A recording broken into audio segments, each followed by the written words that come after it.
Hello, friend. Bible में एक कहानी है, अय्यूब की कहानी।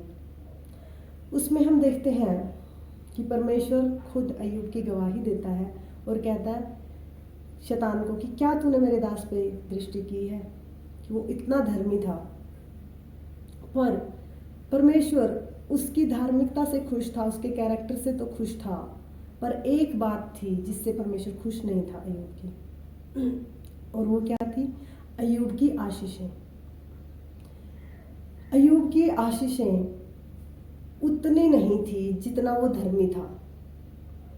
जितना अय्यूब परमेश्वर में होके चलता था, परमेश्वर के साथ अलाइन था, उसके एवज में उसके पास बहुत कुछ होना चाहिए था शायद परमेश्वर की नज़र में। लेकिन अय्यूब के पास उतना नहीं था। जितना भी अय्यूब के पास था वो कम नहीं था संसारिक दृष्टि से। अय्यूब उससे सेटिस्फाई था, खुश था वो। पर परमेश्वर खुश नहीं था। परमेश्वर ने फिर कहा ठीक है, मैं मेरे बेटे को ब्लेस करूँगा, उतना दूंगा जितना ये धर्मी है, जितना ये मेरी बात को मान के चलता है। जैसे कि हमारे बच्चे जब हमारी बात मानते हैं तो हम खुश हो जाते हैं, और जो बच्चा ज़्यादा माँ बाप की बात मानता है, माँ बाप उसके लिए क्या करते हैं कि इसको मैं सब कुछ दे देना चाहता हूँ बस।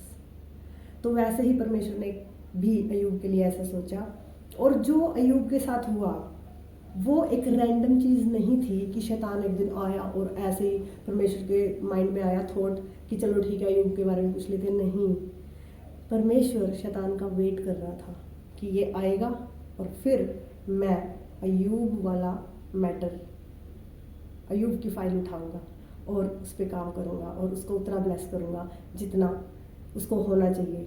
लेकिन जिसको पता नहीं है, अय्यूब को ऐसे कुछ पता नहीं था, और उसके साथ जो होता गया, उसने सोचा शायद वो नाश हो गया है, क्या हो गया, कल इतना कन्फ्यूजन में है कि क्या मैंने कुछ कर दिया, क्या मैंने कुछ गलत कर दिया है क्या, या कुछ ऐसा हो गया है क्या, लोग भी जज कर रहे हैं कि इसने कुछ पाप किया होगा। कोई शांति देने के लिए नहीं था। लेकिन अय्यूब फिर भी विश्वास योग्य रहा, और अंत में जो है उसको उसका फल मिला, उसके धर्मी होने का फल मिला, और उसकी आशीष उतनी हो गई जितनी परमेश्वर चाहता था उसके पास हो। अय्यूब जो है एक चीज़ में उलझ गया था शायद। परमेश्वर जब देखता था कि अय्यूब को जो करना चाहिए वो नहीं कर रहा है, उसके बच्चे जो है मिलते हैं, झूलते हैं, खाते हैं, पीते हैं, और वो अपनी लाइफ जी रहे हैं, और अय्यूब उनके लिए इंटरसीड कर रहा है, बलिदान कर रहा है। उसको लगता है कि अगर इन्होंने कुछ गलत कर दिया होगा तो कहीं ये नाश ना हो जाए। तो उसी चीज़ में वो फोकस करता है, बजाय इसके कि उसको बढ़ाना है अपना बिजनेस। जो भी उसका काम था, पशु थे, खेती थी, उन चीज़ों की तरफ ध्यान नहीं था। जैसे हमारे साथ होता है कि हमारे फैमिली में, हमारी लाइफ में कोई ऐसी सिचुएशन होती है, कोई ऐसा व्यक्ति होता है जो वचन में सीरियस नहीं होता, या अपनी चीज़ों को, जिन चीज़ों पे उसको डिलीवरेंस पानी है, या फिर केयरलेस लाइफ जीता है, कि जो चीज़ें परमेश्वर के वचन के खिलाफ है उन्हीं चीज़ों को करता है। तो हमारे अंदर भी एक ये रहता है कि ये इंसान के साथ कुछ होना जाए, कुछ होना जाए, क्योंकि हमारे पास एक वजह है ये डर होने की। तो शायद अय्यूब के पास भी वही एक डर था, वही एक चीज़ थी कि वो अपने बच्चों के लिए बलिदान चढ़ाता था। अब हमारा बलिदान चढ़ाना, अय्यूब का बलिदान चढ़ाना उसके बच्चों को एक टाइम तक ही प्रोटेक्शन दे पाया।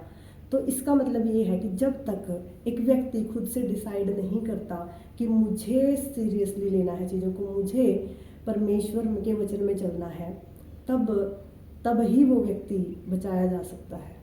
ठीक है, पर ऐसा नहीं है कि ऐसा नहीं होगा कि परमेश्वर ने उस अय्यूब के बच्चों से बात नहीं की होगी। हो सकता है उन्होंने इग्नोर किया हो, क्योंकि परमेश्वर ऐसे तो किसी को नहीं मारता। अभी तक बाइबल में ऐसे ही नहीं किसी को मार दिया। जैसे अब्राहम की वजह से लूत को भी बचा लिया। मूसा ने कहा, परमेश्वर जो लोग ये लोग हैं, परमेश्वर जब उनको मार रहा था तो कहा कि इनको ना माफ़ कर दे परमेश्वर ने, और नहीं माफ़ करता अगर तो मेरा नाम भी काट दे पुस्तक में से। तो परमेश्वर कहता है कि जो अधर्मी है, जो परमेश्वर के वचन में नहीं चलता, जो परमेश्वर की बात को नहीं मानता, वही मारा जाएगा। तो ऐसे ही तो नहीं है कि परमेश्वर पबजी खेल रहा है और ऊपर से बस उसको मारने में मजा आ रहा है और वो कर रहा है, नहीं। तो कोई तो सॉलिड रीजन रहा होगा कि परमेश्वर को लगा कि इसके बच्चों को इसकी लाइफ से हटाना जरूरी है, क्योंकि इसका फोकस जो है इन पे हो गया है, और बच्चे भी शायद वार्निंग को या फिर कुछ ऐसा शायद उनकी लाइफ में रहा होगा जिसको उन्होंने नहीं इतना सीरियसली लिया। अब फिर उसके बाद सारी जो है चीज़ें परमेश्वर के प्लान के मुताबिक जाती हैं। शैतान सोच रहा था कि ये मैं कर पा रहा हूँ, या मैंने परमेश्वर को उकसा दिया कि तूने बाड़ा लगाया है तो इसलिए ये धर्म ये नहीं करता पाप। हालांकि शैतान को परमेश्वर ने उकसाया, ठीक है। तो अगर शैतान को उभारता है हमारी लाइफ में, कुछ चीज़ें हमारे को हम विपरीत होते हुए देखते हैं, तो वो परमेश्वर ही है, कंट्रोल है उसका सारी चीज़ों के ऊपर, हमारी परेशानियों के, हम जिस चीज़ में से होके जाते हैं उनके ऊपर, ठीक है। तो कभी भी हमारी लाइफ में जब ऐसी सिचुएशन आती है कि आपको कॉन्फिडेंस है कि आप वचन में पक्के हैं, और फिर भी उसके बावजूद इतनी सारी चीज़ें हो रही हैं, तो ये समझ लीजिए कि जितने आप वचन में परमेश्वर के साथ अलाइन हैं, उसके एवज में आपकी उन्नति कम है, और परमेश्वर आपको उस लेवल पे लेके जाने के लिए शैतान को अलो कर रहा है, कहता है कर जा और ले एंट्री मेरे बच्चे के जीवन में, और फिर देख मैं उसको कैसे उठाता हूँ। तो यही हमें अय्यूब की कहानी से सीखने को मिलता है कि हमारा जो फोकस है वो ऐसी चीज़ों पे ना हो, ऐसे लोगों पे ना हो जिनको जो वचन में सीरियस नहीं है, और हम अपना गोल उनकी वजह से लूज़ कर दें, उनके ऊपर फोकस करके कि ये बदल जाए बदल जाए बदल जाए, ठीक है। हमें सिर्फ अपनी प्रेयर को उनके लिए नहीं रोकना है, प्रेयर करते रहना है, पर उस चीज़ को अपने अंदर नहीं घुसने देना है कि वो हमारे को इतना एग्जॉस्ट कर दे कि हम कुछ कर ही ना पाए। तो इस वचन से और अय्यूब की लाइफ से और उसकी टीचिंग से परमेश्वर हमें ब्लेस करे।